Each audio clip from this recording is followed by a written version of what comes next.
Que Jesus volte logo. Eu quero, né, querido? Nós queremos, porque o melhor que pode acontecer na nossa vida é estar com Ele. Não é a melhor casa, não se compara com aquilo que Ele tem preparado. O melhor casamento, o melhor salário, as melhores comidas e bebidas dessa terra não se comparam com aquilo que Deus tem preparado para a gente. Quem chegou aqui aí em 1 Coríntios, capítulo de número 15, fala: eu cheguei. Então agora você fala assim: espera o pastor chegar também. Não é que fechou minha Bíblia aqui. 1 Coríntios, capítulo de número 15. Aí abriu. Aí eu vou chegar lá. 1 Coríntios 15. Isso.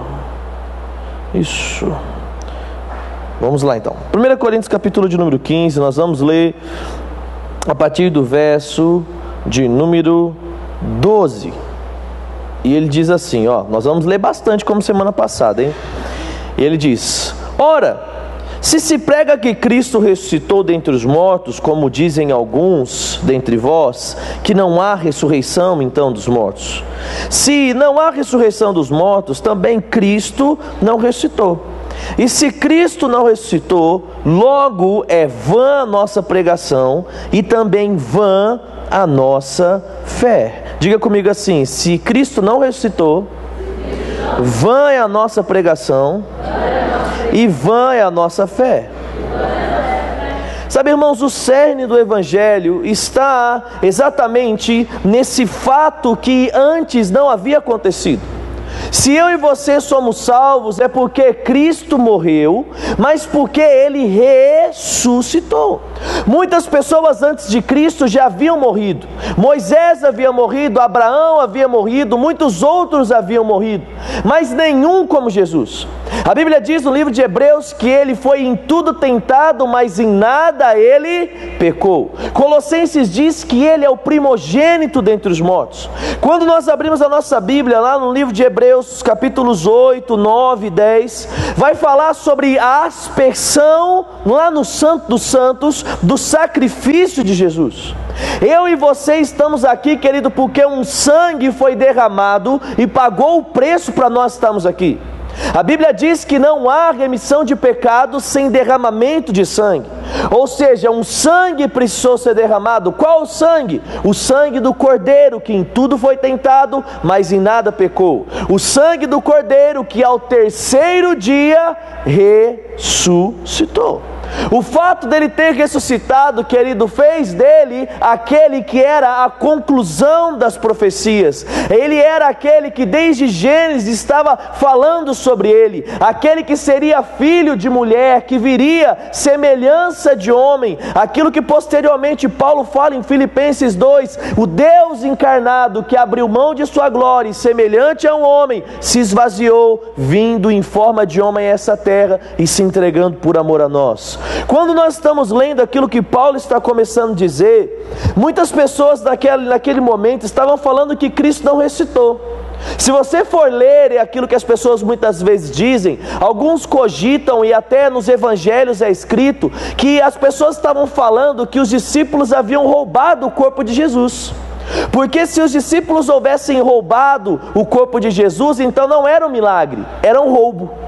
E essa propagação da mentira começou a envolver o meio dos soldados, e os soldados começaram: não ressuscitou não, roubou, não ressuscitou não, roubou, não ressuscitou não, não roubou.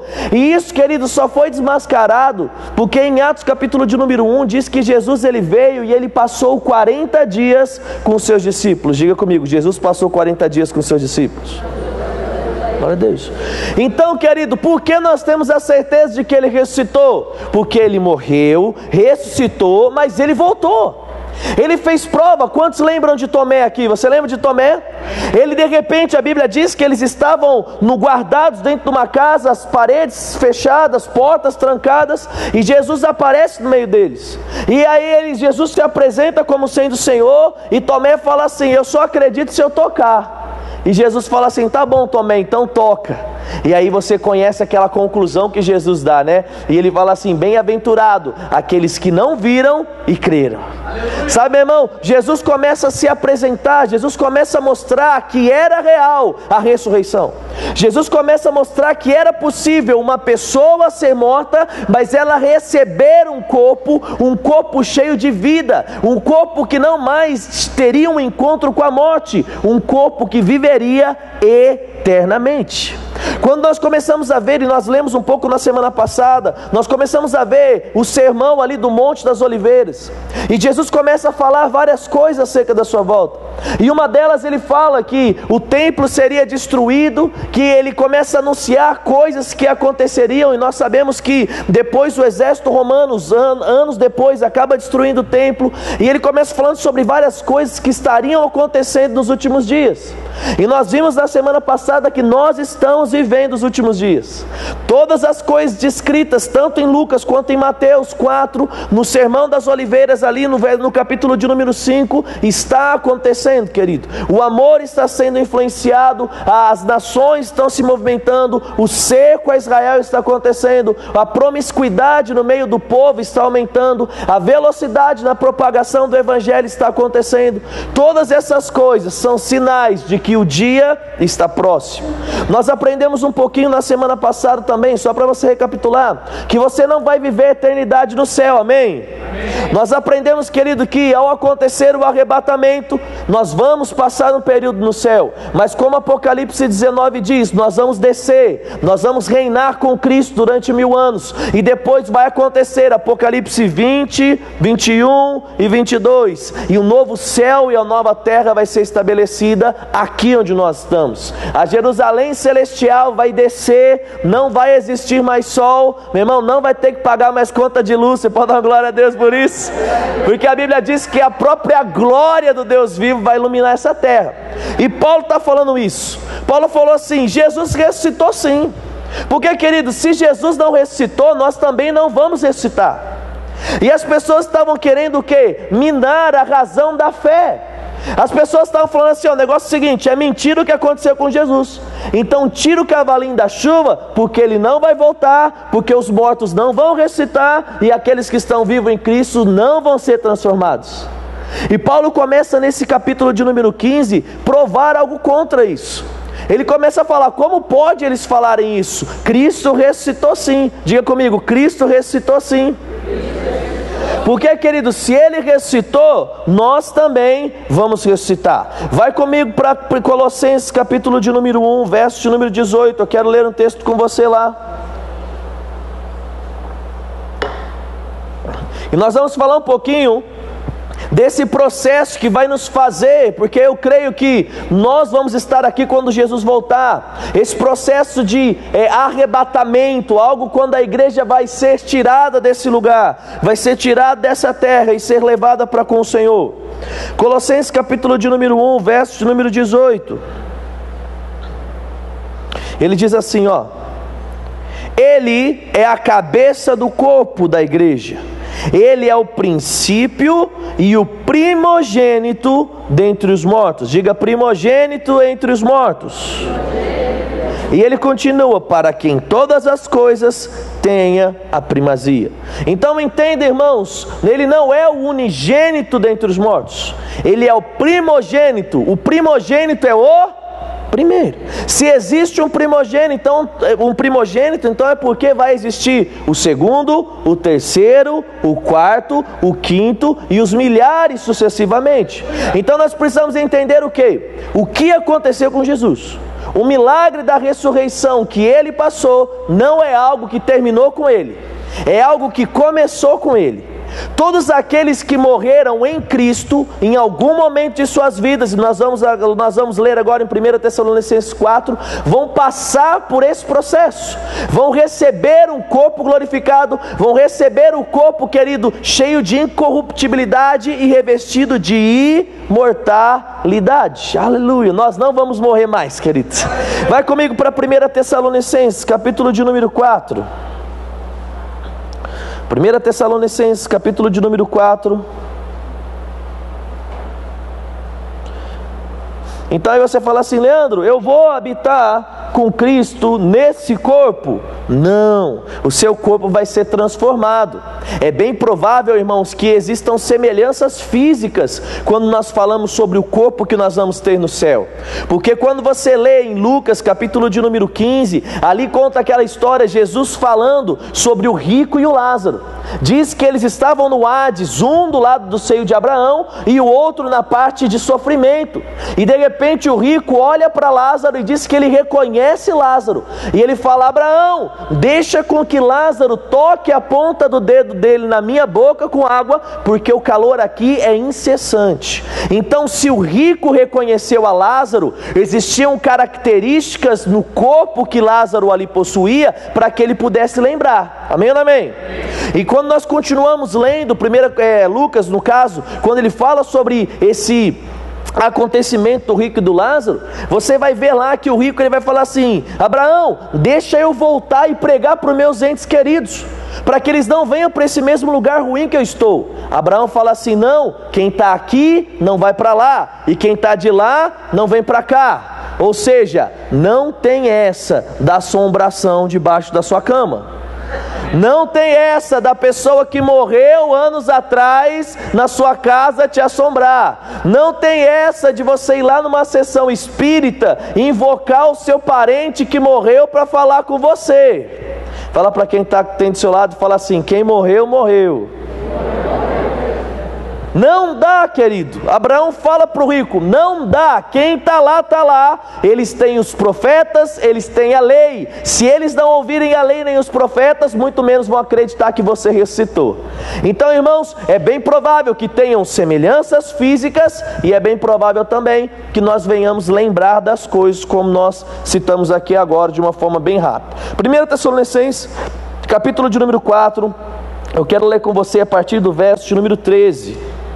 E ele vai falar sobre esse processo de arrebatamento, esse processo de transformação. E ele diz assim, não quero, porém, irmãos, que sejais ignorantes acerca dos que já dormem, para que não vos entristeçais como os demais que não têm esperança. Porque se cremos que Jesus morreu e ressuscitou, assim também aos que em Jesus dormem, Deus os tornará a trazer com Ele. Deus os tornará a trazer com Ele. Primeira coisa que nós precisamos entender aqui, querido: crente que sabe das coisas que estão por vir, não se entristece como o ímpio. Paulo diz isso: eu não quero que vocês sejam ignorantes acerca do futuro, para que não se entristeçam como os demais. Do que está falando, Leandro? O ímpio, quando ele perde um ente querido, ele quase morre. E, meu irmão, para ele é o fim, e é tristeza, e é depressão, e é tudo mais. Ele fala: ó céu, ó vida, como vai ser, não é verdade? Cai o mundo dele. Mas Paulo começa a falar: vocês precisam saber como são as coisas, para que a tristeza não venha dominar a vida de cada um de vocês como domina os ímpios. Do que Paulo está falando?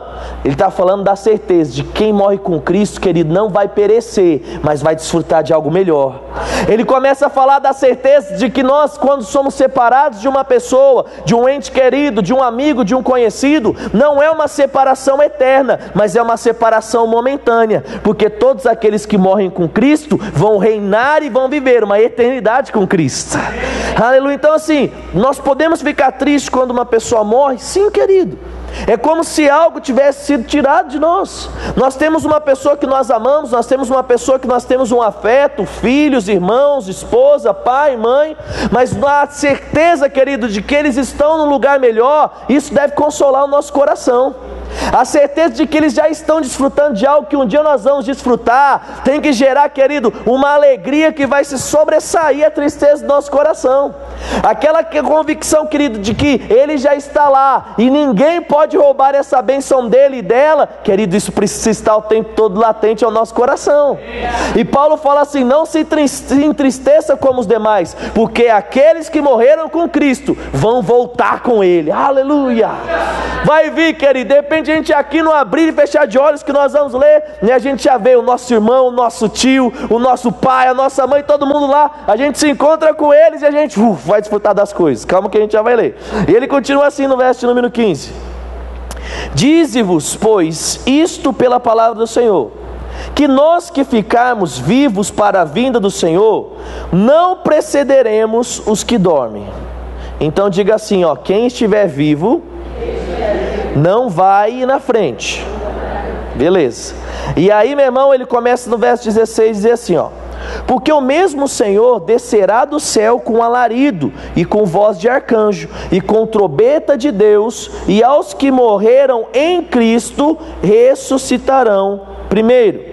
Depois nós, os que ficarmos vivos, seremos arrebatados juntamente com eles nas nuvens, a encontrar o Senhor nos ares, e assim estaremos para sempre com o Senhor. Diga comigo assim, ó: estaremos para sempre com o Senhor.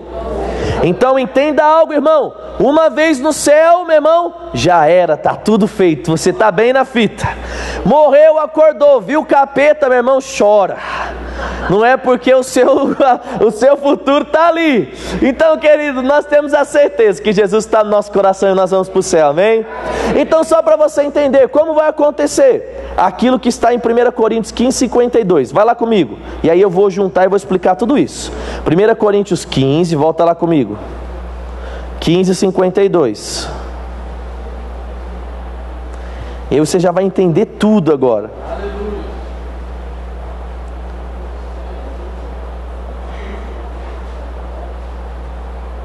Vamos ler o 51, vai. Quem chegou lá, diga: eu vou para o céu. E ele diz assim, 1 Coríntios 15, 51, ó: eis que vos digo um mistério. Ó, quem gosta de mistério, meu irmão, é para você. Na verdade, nem todos dormiremos, mas todos seremos transformados. Vai ser num momento, num abrir e fechar de olhos, antes da última trombeta, porque a trombeta soará, os mortos ressuscitarão incorruptíveis, e nós seremos transformados. Porque convém que isso que é corruptível, a nossa carne, o nosso corpo, se revista de incorruptibilidade, e isso que é mortal se revista de imortalidade. E quando isso que é corruptível se revestir de incorruptibilidade, e isto que é mortal se revestir de imortalidade, então há de cumprir-se a palavra que está escrita: tragada foi a morte pela vitória. Aleluia. Entenda comigo, como vai ser então, Leandro, esse negócio? Vamos juntar esses dois textos que nós lemos. Vai estar lá duas pessoas, e de repente, querido, num abrir e fechar de olhos, vai ser rápido, não é? Uma trombeta vai tocar, e diz que aqueles que estão em Cristo vão vir com Ele, os mortos vão ressuscitar, e depois nós vamos ser transformados. Então vamos entender algo: quem morre hoje não está dormindo, mas está com Cristo. Quem morre hoje vai ou para o céu ou para o inferno. Aqueles que morreram em Cristo já estão desfrutando de coisas boas lá com Ele, lá com Deus. Aqueles que morreram sem Cristo já estão num lugar de sofrimento, que nós vamos ver, se der tempo, é o que vai acontecer com eles lá no final. Mas então nós estamos lá, aconteceu, trombeta, veio Jesus, parou no céu, veio com Ele todos os que estão mortos em Cristo. Vieram em corpo? Não, porque eles só estão lá no céu em espírito. O corpo está na terra, não é assim? Então eles vão vir e eles vão ressuscitar. Por que só os que estão mortos em Cristo vão ressuscitar? Porque para ressuscitar tem que estar morto. Não tem como um vivo ressuscitar, amém ou não amém? Amém? Então eles vieram e pegaram, meu irmão, os corpos que estão no cemitério, os corpos que estão no mar, os corpos que estão na floresta. Aí a pessoa fala assim: nossa, pastor, mas então aquele cara que foi cremado, ele não vai para o céu, porque como vai conseguir pegar o corpo dele? Sabe, querido, Deus pode pegar cada pozinho, juntar e vai fazer o corpo dele de novo, amém? Glória a Deus, porque nós somos feitos do pó. Então Deus pode fazer isso, Ele é o Todo-Poderoso. Então não importa se morreu afogado, não importa, meu irmão, se foi um acidente aéreo, não importa se está cremado, se está na gaveta, se está no cemitério. Importa que aqueles que morreram vão ressuscitar, vão ganhar um corpo cheio de imortalidade. O que é um corpo imortal? Não morre mais. O que é um corpo incorruptível? Ele não pode ser corrompido. Ele não pode, querido, ser afetado por nenhum tipo de mazela ou pecado. Aleluia. Vai ser um corpo, querido, que não vai ser mais afetado pela prostituição, pela mentira, pelo adultério, pela soberba, por nada, querido. Você vai poder viver uma vida sem se preocupar em errar. Que bom. Glória a Deus. E eles foram lá, recitaram primeiro. Como nós vemos, diz, de maneira alguma nós vamos passar na frente. Nós não vamos, querido, ir antes daqueles que estão mortos. Beleza, eles foram, recitaram o corpo. Não é interessante que Paulo o tempo todo ele fala, nós seremos transformados. Ele já achava, querido, que ia ser. Então eu acho que vai ser a qualquer minuto. Amém? Mas você faz plano a longo prazo, querido. Eu faço plano a longo prazo, para eles não se cumprirem, porque eu quero que Jesus volte logo. Amém, querido? Eu quero ir para o céu, né? Vai ser muito bom. E Paulo diz que nós vamos ser transformados. Meu irmão, você se lembra daqueles desenhos, tipo Power Ranger, que você assistia? De repente lá o cara tá normal, recebia uma roupa diferente, ou então virava um poder. Não sei se você assistia desenho, se você assistia, eu assistia, meu irmão, então eu fico viajando às vezes, e eu vi como vai ser, de repente, e brilha meu corpo, já pensou, olha que louco, mas vai ser assim. E diz, querido, que nós vamos encontrar com Jesus onde? Como você leu? Onde? Onde? Diga comigo, nos ares. Então eu tenho uma boa nova para você, querido. Só existem 3 formas de você voar. Ou você tendo asa, ou você pegando um avião ou algum equipamento, ou você tendo seu corpo transformado. Quando nós somos transformados, querido, você vai voando para com Ele. Aleluia. Que louco isso aí, Leandro. É louco mesmo, irmão. Mas é o que a Bíblia diz. Nós vamos encontrar com Ele nos ares. Diga assim, eu não vou ser abduzido. Amém. Você vai ser transformado e você vai ao encontro dele. Amém, queridos? Com que tipo de corpo, Leandro? Um corpo revestido de imortalidade, revestido de incorruptibilidade. Amém? Diga incorruptibilidade. Glória a Deus. Então, nós estamos falando sobre esse processo que nós vamos receber. Você percebeu, querido, que todos vão receber, tanto vivos quanto mortos. Mas existe algo que está como um fator de semelhança nessas duas situações. São todos que têm Cristo no coração, ou que morreram, ou que estão vivos em Cristo, nesse momento. Amém? Mas e aqueles, Leandro, que morreram sem Cristo? E aqueles que estão vivos sem Cristo? Quem morreu até esse momento sem Cristo vai continuar sofrendo lá. E quem está vivo sem Cristo vai ficar aqui na terra. Porque inicia-se um processo que nós damos o nome de grande tribulação. Fala para quem está do seu lado e fala assim, você não vai querer participar disso. Porque, irmãos, vai ser um tempo meio tenso. Vai ser um tempo, eu não vou abrir todos os textos, porque senão nós não vamos conseguir falar sobre tudo. Mas se você começar a ler lá em Apocalipse, e você ler do capítulo 6 ao capítulo 18, mais ou menos, você vai ver quantas coisas vai acontecer. Diz que aqueles que ficarem, eles vão ter que receber um sinal na palma da sua mão direita, ou então na sua testa, e sem esse sinal, eles não vão poder comprar. Aí você fala assim, Leandro, vai ser chip, vai ser marca, vai ser, meu irmão, não interessa o que vai ser um sinal. Amém, amém? Porque tem gente brigando pelo que vai ser, se vai ser chip, se vai ser, meu irmão, não interessa, interessa que nós não vamos estar aqui. Amém, amém, querido? Então eles vão receber, por quê? Para eles serem rastreados, para eles serem limitados nas coisas. Só vai poder comprar algo, só vai poder desfrutar de benefícios aqueles que aceitarem esse código, aceitarem essa marca. E ao aceitarem essa marca, elas estão aceitando o domínio, estão aceitando reverenciar a besta, reverenciar o anticristo. Então quem aceitar essa marca, querido, vai ser condenado. Uma vez aceitando essa marca, já era para eles, não é?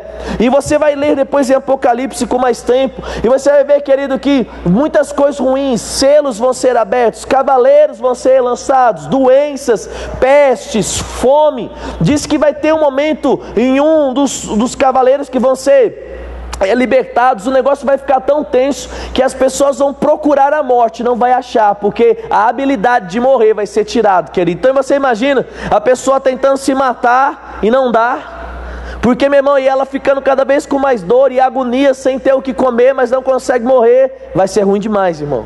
Aí a pessoa ali, ela tendo que fugir das pessoas, dos seguidores do anticristo, sabe, meu irmão, só vai ter uma situação para ela, para que ela possa ter um desfecho bom. Ou ela se esconde durante os 7 anos de tribulação e ela se entrega para Jesus durante esses anos de tribulação, ou então, querido, ela vai e ela entrega o seu coração, ela é encontrada pelos soldados e pelo próprio anticristo e ela vai ser morta. Então, ou ela vai morrer por Cristo, ou ela vai ter que se esconder muito bem, né? Vai dar para se esconder muito bem? Vai, meu irmão. A Bíblia diz que alguns vão encontrar abrigo nas montanhas, alguns vão encontrar abrigos em florestas, e no final desses 7 anos de tribulação, que nós podemos ler lá no capítulo de número 19, vai acontecer algo. Vai lá comigo para Apocalipse, capítulo de número 19, que eu quero ler um texto com você lá. Estou correndo com você em algumas coisas para que nós possamos ter uma ideia um pouco melhor, amém? Apocalipse, capítulo de número 19.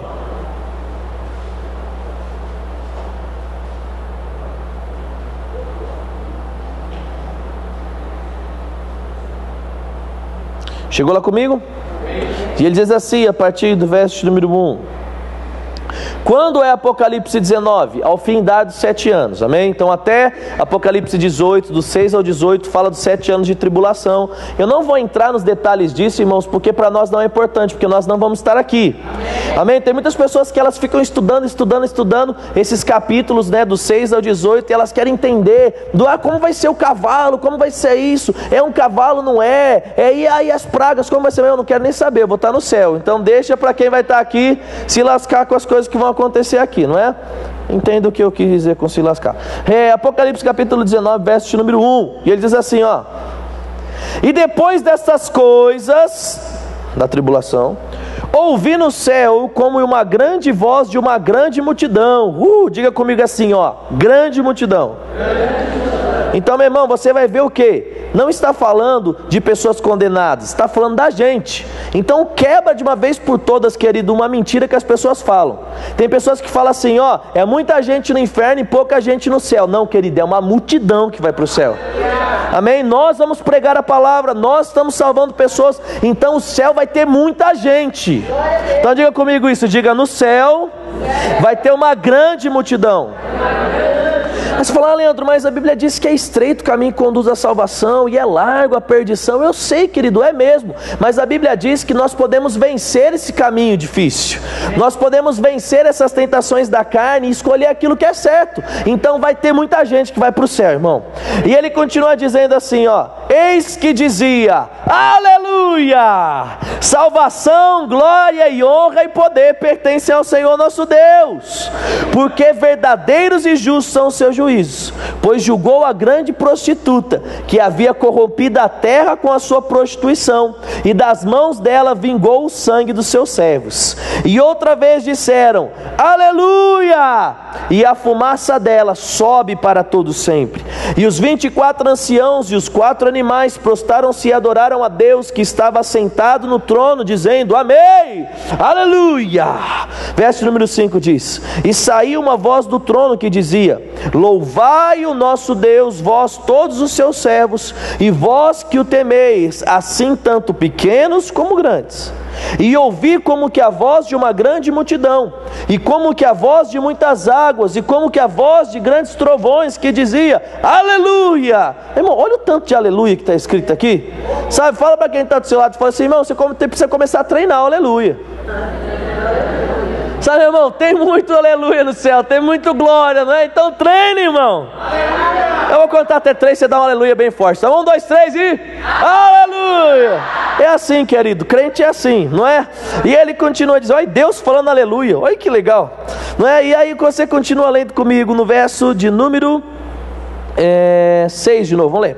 E ouvi como a voz de grande multidão, e como voz de muitas águas, e como a voz de grandes trovões, que dizia, aleluia, pois o Senhor Deus Todo-Poderoso reina. Regozijemo-nos e alegremos e demos glória, porque vindas são as bodas do Cordeiro, e já sua esposa se aprontou, e foi-lhe dado que se vestisse de linho fino e puro, resplandecente, porque o linho fino são as justiças dos santos. E disse: escreve, bem-aventurados aqueles que são chamados à ceia das bodas do Cordeiro. E disse-me: estas são verdadeiras palavras de Deus. Verso número 10. E eu lancei-me aos seus pés para o adorar, mas ele me disse: olha, não faças tal, sou teu conservo de teus irmãos que têm o testemunho de Jesus. Adore a Deus, porque o testemunho de Jesus, esse sim é o espírito da profecia. E olha no verso número 11, que sensacional, irmão. E ele diz assim: e vi o céu aberto, e eis que um cavalo branco, e estava sentado sobre ele aquele que se chama Fiel e Verdadeiro, e julga e peleja com justiça. E os seus olhos eram como chama de fogo, e a sua cabeça havia muitos diademas, e tinha um nome escrito que ninguém sabia senão ele mesmo. E estava vestido de veste salpicada de sangue.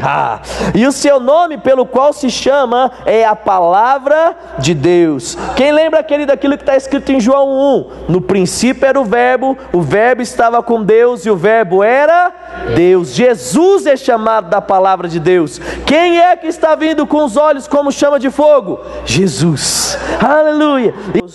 E no manto da sua coxa tem um nome escrito: Rei dos Reis e Senhor dos Senhores. Aleluia. Sabe o que acontece aqui? Inicia-se um tempo, queridos, chamado milênio. Um tempo onde nós vamos reinar com Cristo. Por quê? Nesse exato momento está acontecendo algo.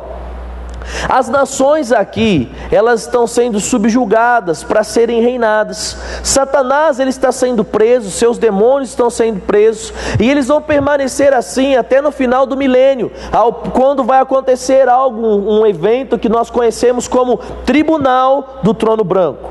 Esse tribunal, querido, vai ser quando essas pessoas que morreram sem Cristo, essas pessoas que serviram Satanás, de seus demônios, os seus anjos caídos, o próprio Satanás vai receber do galardão das suas ações. Nós o tempo todo aprendemos que quem tem ação ruim colhe fruto, então vai ter uma colheita. Porque como nós lemos mesmo em Gálatas capítulo de número 6, verso de número 9, diz: de Deus não se zomba, tudo aquilo que o homem semear, isso ele vai ceifar. Sabe, irmão, então às vezes as pessoas elas falam: estou vivendo uma vida toda torta e não está acontecendo nada, só está melhorando. Calma, querido, que o que é seu está guardado. Não é? Aí as pessoas estão lá fora: o legal é aqui curtir, aqui que eu sou livre, lá na igreja você é preso. Não, querido, calma, porque no tempo certo, tudo aquilo que é correto vai ser revelado. Tudo aquilo, querido, que você tem suportado, dizendo não para o pecado e sim para Deus, vai receber um galardão. Não é? E quando vai acontecer isso, querido? Quando nós estivermos lá com Cristo, num evento que recebe o nome de Tribunal de Cristo. Diga comigo assim: Tribunal de Cristo. Então, Tribunal de Cristo, quem vai passar? Eu, você, todos que morreram com Cristo ou que foram transformados. É um tribunal de coisa boa. Lembra, Cristo é bom ou é ruim? Cristo é bom. Então, se é tribunal de Cristo, é tribunal bom. Então, qual é o tribunal ruim? O do trono branco. Não é esse que vai ser o último tribunal. Aí acontece aquilo que nós vamos ler lá em Apocalipse. Vai lá comigo para o final de Apocalipse. Vai lá comigo para o final de Apocalipse.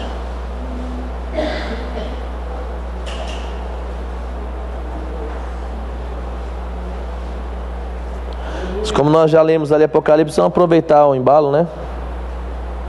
E vai lá comigo para Apocalipse, capítulo de número 22, né?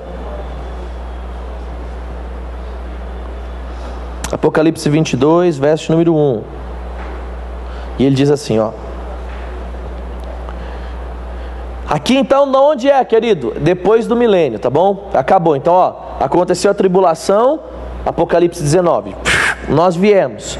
Teve um tempo, um reinado de 1000 anos, de justiça, paz. Aí você fala assim: Leandro, quem veio com Cristo pode ser tentado e perder a salvação? Não, querido, uma vez que você recebeu o seu corpo glorificado, você está bem, está com Ele por toda a eternidade, como nós lemos em 1 Coríntios 15. Diz: e esses vão habitar com Cristo para sempre. Então é para sempre, não é? Na Revelação, né, Apocalipse 22, verso número 1, ele diz assim, ó: e mostrou-me o rio puro da água da vida, claro como cristal, que procedia do trono de Deus e do Cordeiro. No meio da sua praça, e de um lado e de outro do rio, estava a árvore da vida, que produz 12 frutos, dando seu fruto de mês em mês, e as folhas da árvore são para a saúde das nações. E ali nunca mais haverá maldição contra alguém, e nela estará o trono de Deus e do Cordeiro, e os seus servos servirão, e verão o seu rosto, e nas suas testas estará o seu nome. E ali não haverá mais noite, e não necessitarão de lâmpada nem de luz do sol, porque o Senhor Deus irá iluminar. Eu vou ler de novo isso. E não necessitarão de lâmpada nem de luz do sol, porque o Senhor Deus os iluminará. Aleluia! Meu Deus, irmão, você consegue imaginar isso? Não é? Aleluia! Não, sabe aquele dia tão gostoso que está chegando, começa a escurecer, você fala assim: não acredito que acabou o dia. Sabe, irmão, não vai ter essa, porque vai ser um dia eterno e perfeito com Cristo.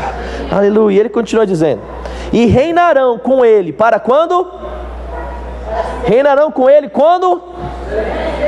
Para sempre, querido. Então, vamos quebrar uma coisa que as pessoas falam: não tem essa de ciclo, né? Porque tem gente que fala assim: ah, minha mesma história. Aí vai todo mundo para o céu, e vai chegar uma hora lá que um vai pecar de novo, vai cair de novo todo mundo. E aí vai lá, vai ter o pecado de novo, e Jesus vai vir de novo, e vai salvar de novo, e vai para o céu, e outro vai pecar. Não, que não é cíclico. Sabe, meu irmão, entenda algo: Jesus morreu, pagou o preço pelo pecado de uma vez por todas. Nós vamos ir para o céu, vai vir, vai reinar com Ele para todo sempre. Amém? Não, mas o pecado vai entrar de novo. Não vai, querido. Deus não vai deixar, porque quem já fez a escolha certa, Ele falou: ó, tá bom, Senhor, acabou. Puf. É assim que vai funcionar. Aí a pessoa fala assim: ah, mas e o livre-arbítrio? Vai acabar lá, querido? Seu livre-arbítrio acaba quando você vai para o céu, porque você escolheu enquanto você está na terra. Aqui é o momento de escolha. Porque, meu irmão, se o seu livre-arbítrio valesse depois que você morresse, todo mundo que estava no inferno ia querer ir para o céu. Amém, amém? Aí a pessoa fala: não, Deus, mas agora eu estou escolhendo o céu. Meu irmão, acabou. Não é? O seu tempo de escolha é aqui. Amém? Fala comigo: meu tempo de escolha é aqui. Meu irmão, deixa eu te contar algo: o inferno não é legal não, eu gosto de estar lendo como o céu aqui. O inferno é ruim pra caramba, não é? Então não queira ir para o inferno. E ele continua dizendo assim, ó, no verso número 4: e verão o seu rosto, e nas suas testas estará o seu nome.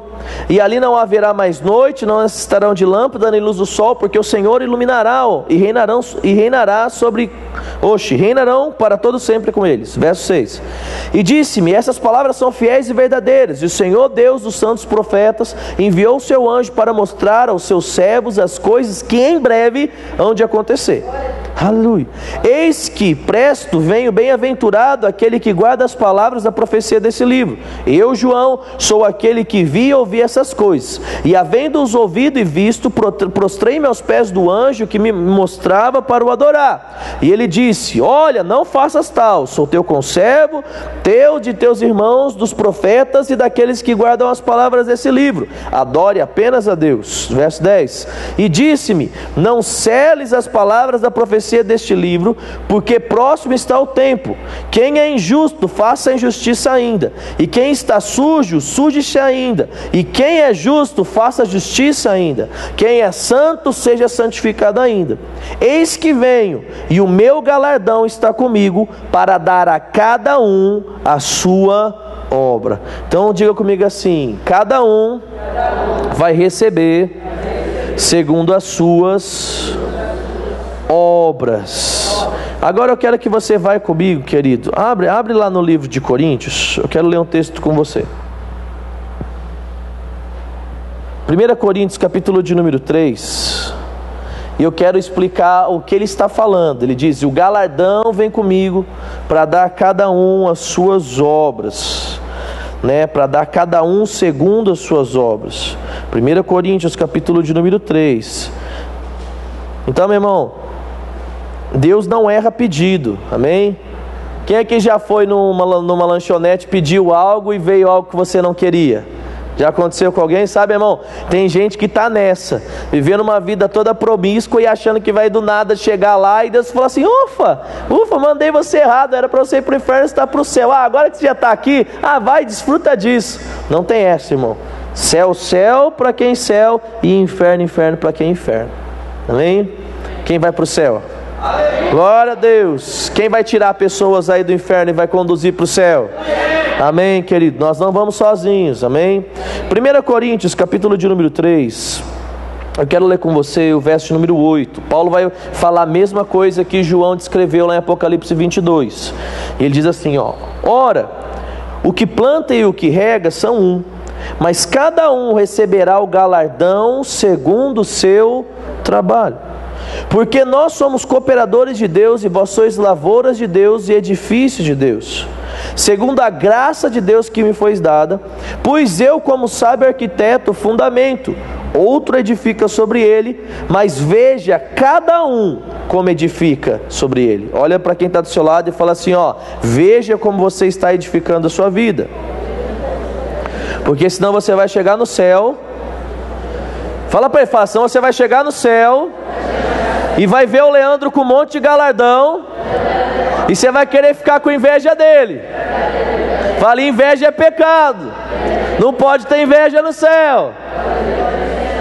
É brincadeira da parte do Leandro, querido, mas você vai ver as pessoas recebendo muito galardão, porque tem muita gente fiel a Deus, sabe? Então você também precisa receber muito galardão. E ele continua dizendo assim no verso número 11: porque ninguém pode pôr outro fundamento além daquele que já está colocado, o qual é Jesus Cristo. E se alguém sobre este fundamento formar um edifício de ouro, prata, pedras preciosas, madeira, feno e palha, a obra de cada um se manifestará. Na verdade, o dia a declarará, porque pelo fogo será descoberto, e o fogo provará qual seja a obra de cada um. Se a obra que alguém edificou nessa permanecer, esse receberá galardão.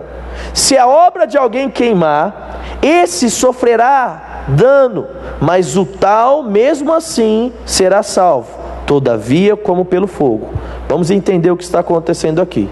Vai acontecer algo que nós damos o nome de tribunal de Cristo. Como eu disse, se é de Cristo e Cristo é bom, o tribunal é bom. E vamos estar todos nós lá. Não é um tribunal, querido, de céu ou inferno, porque nós já estamos por todo sempre com Ele.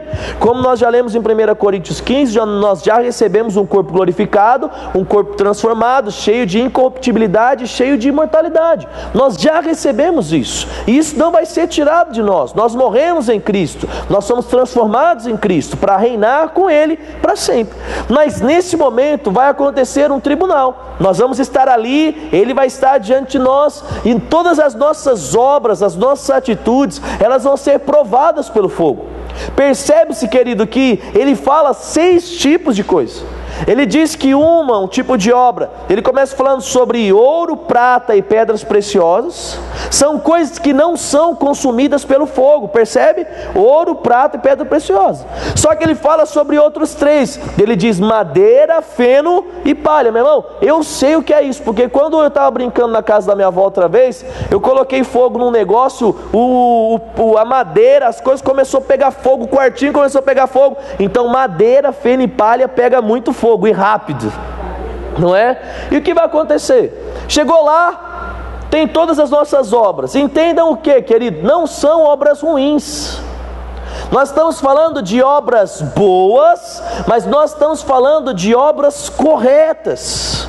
Do que você está falando, Leandro? Espera aí que você já vai entender, querido. Porque um exemplo, se eu vou lá e Deus, ele me dá um dinheiro. Imagine aqui, Deus me deu um dinheiro. E ele foi lá e ele falou assim: Leandro, esse dinheiro que eu estou te dando é para você construir uma casa para Leia. Imagine que Deus foi lá, e Ele apareceu para você, e Ele falou assim: ó, estou te dando, Leandro, 100 mil reais para você construir a casa para Leia, porque a Leia está orando para mim, e ela está agradando o meu coração, e quero construir uma casa exatamente como ela quer, que custa 100 mil reais. Dá um glória a Deus aí, Leia. Glória a Deus, né? Aí o que aconteceu? Chegou lá. Vamos lá, vamos usar o meu exemplo, né, para não parecer. Aí beleza, Deus falou comigo, Deus me deu 100 mil reais para eu construir para a Leia. Aí eu chego lá e falo assim: nossa, eu vou construir a casa para a Leia. Aí eu pego lá aqueles 100 mil reais e eu falo: ah, meu, negócio é o seguinte, eu vou construir uma casa para a Leia, mas não precisa ser uma casa de 100 mil reais, né? Aí eu vou lá e eu construo uma casa para a Leia de 30 mil reais. Então eu pego os materiais de segunda, ao invés de fazer uma casa de 200 metros quadrados, eu faço uma de 50 metros quadrados. Ao invés de fazer laje, eu pego e eu deixo só com um forrinho de madeira. Ao invés, querido, de fazer tudo que eu tinha que fazer, eu vou e eu construo uma casa para ela. Aí meu irmão, chega lá, a Leia não sabe que Deus me deu 100 mil reais. A Leia não sabe, querido, que Deus falou comigo para construir algo que era exatamente como ela estava orando. E eu chego para ela e eu dou uma casa. Lembra da história dos 3 porquinhos? É muito fácil para você entender. Imagine que a casa de tijolos era a casa para me fazer, só que eu construí uma de madeira. Eu construí uma de palha. Você fala assim: a Leia vai ficar feliz com a casa que ela recebeu? Quem não ia ficar feliz de ganhar uma casa aqui, querido, hoje? Olha aí, todo mundo ia ficar feliz, não é? Você vai lá: pastor, eu derrubo o barraquinho, faço um outro, tal, o importante é o terreno, tal. Cada um ia ter uma ótica. Todo mundo ia ficar feliz. Se eu pegasse para você e desse uma bicicleta para você, querido, de 1.000 reais, você ia ter gente que, nossa, ganhou uma bicicleta. Por quê? Você fica feliz ao ganhar. Só que entenda algo: se eu tivesse construído a casa que Deus me mandou construir com o dinheiro que Ele me deu, eu teria tido uma obra que ela estaria relacionada com as obras que são mencionadas como ouro, prata e pedra preciosa. Aí o que eu fiz? Eu não agi 100%, eu não fiz tudo o que eu tinha que fazer. Eu fiz relaxadamente, eu fiz pela metade, ou eu não fui intenso tanto que eu precisava ser. Eu fiz um pouquinho, mas eu fiz. É bom presentear a Leia com uma casa, sim ou não? Sim. Se você não soubesse desse plano de fundo que eu te disse, de Deus ter dado um dinheiro, de Deus ter falado, você ia falar: nossa, como o pastor é bom, ele deu uma casa para Leia. Não é, meu irmão? Se do nada você não soubesse que eu estou errando, você ia ficar feliz. Mas sabe o que aconteceu? Pela situação que você já sabe, não tem como essa casa que eu dei para Leia estar enquadrado nas obras de ouro, prata e pedra preciosa. Então o que vai acontecer? O fogo vai vir, o fogo vai consumir essa minha obra, e eu não vou receber galardão por ela, porque não foi uma obra de qualidade, não foi uma obra de fidelidade.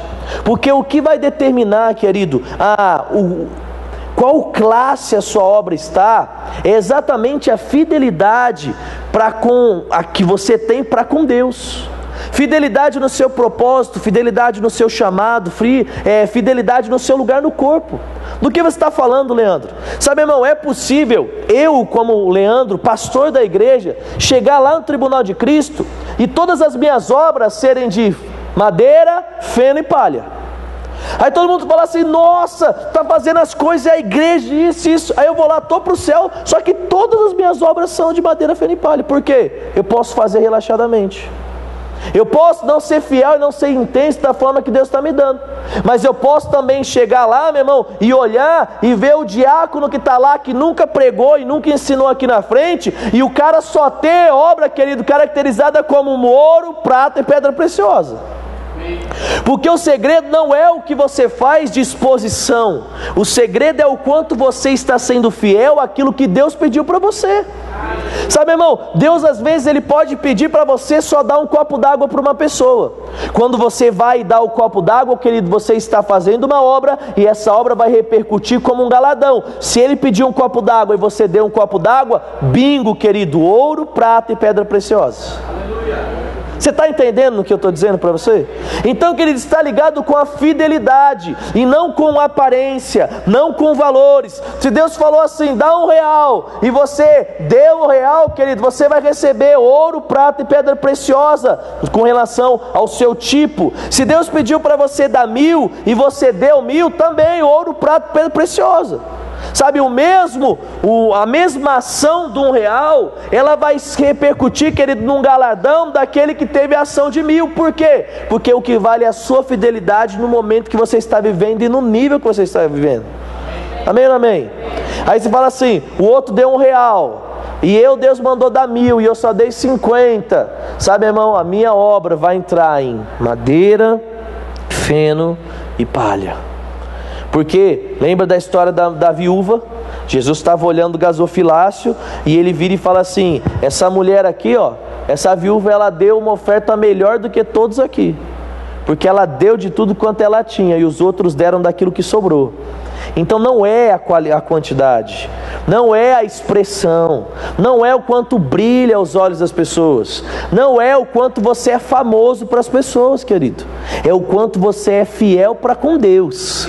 Isso vai determinar o que você vai receber na eternidade, isso vai determinar o que você vai receber de galardão. Aí você fala, Leandro, o que é o galardão? Não sei. Sabe, a Bíblia dá a ideia de coroas e diademas que vão ser distribuídos. Não sei, pode ser que você receba uma coroa. E aí fala assim, louco, então um vai estar com uma coroa cheia de brilhante e o outro com uma coroa com menos brilhante. Pode ser, querido, porque aquele que foi fiel a esse deve ser digno de honra.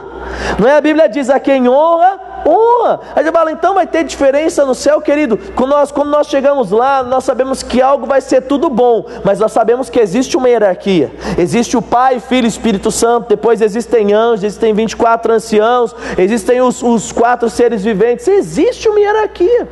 Não é assim que Lúcifer caiu. Diz que ele olhou e falou assim, eu vou estabelecer o meu trono acima do Deus, eu vou sentar, eu vou ser semelhante e vou ser maior ainda do que ele. O que aconteceu? Puf, caiu. Ele queria sair da localização e da situação que ele estava, de uma ordem hierárquica, e se colocar acima de Deus. Então vai ter? Vai, mas vai ser algo bom, querido.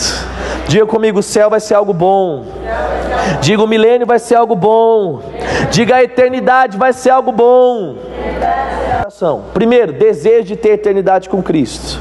Segundo, queira ter uma eternidade, querido, onde Deus vai olhar para você e vai falar assim, servo bom e fiel, foste fiel no pouco, sobre o muito te colocarei.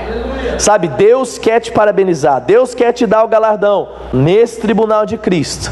Sabe, irmão, e eu quero receber muitas coisas como você. Eu quero ver uma multidão que vai estar nos seguindo. Por isso, sirva ao Senhor. Aí tem gente que vai virar e falar assim, então eu vou sair fazendo. E aí a motivação do coração já começa a ficar errado. Cuidado, querido, porque a motivação errada, ela te tira da fidelidade. Então, e lembra que eu falei para você, o que vai manifestar esses presentes, esses tipos, vai determinar qual tipo de galardão vai ser, qual tipo de a qualificação que as suas obras vão receber. É o coração que está aqui dentro. Amém, amém? Então quem morreu com Cristo está com Ele. Nós vamos ser transformados. Aqueles que estão mortos vão ser ressuscitados. Nós não vamos estar aqui na tribulação, amém? Nós vamos estar desfrutando de coisas boas no céu. Depois vai ser tudo bom, querido, porque Ele é bom. Então quem quer que Jesus volta logo? Quem quer ir para o céu? Então você pode dizer comigo, diga Maranata. Diga, ora vem, Senhor Jesus. Aleluia.